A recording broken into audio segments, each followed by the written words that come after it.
ડીસામાંથી નકલી નોટોનું કૌભાંડ ઝડપાયું, 2 આરોપીની ધરપકડ। બનાસકાંઠા જિલ્લાના ડીસા તાલુકાના મહાદેવિયા ગામમાં પોલીસે એક ખેતરમાંથી નકલી નોટ છાપવાનું મોટું કૌભાંડ ઝડપી પાડ્યું છે। પોલીસે દરોડા પાડીને લાખો રૂપિયાની બનાવટી નોટ છાપવા માટેના મશીનો અને અન્ય સાધનો જપ્ત કર્યા છે।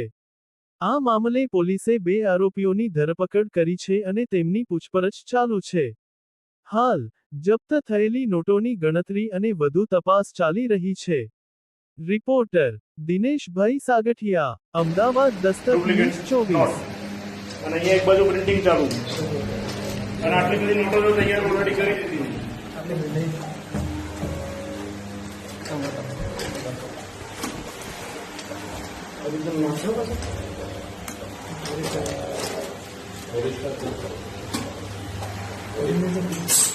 हाँ देखो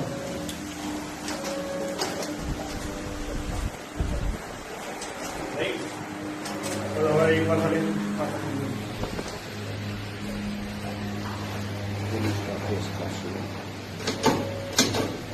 हाँ आ रही थी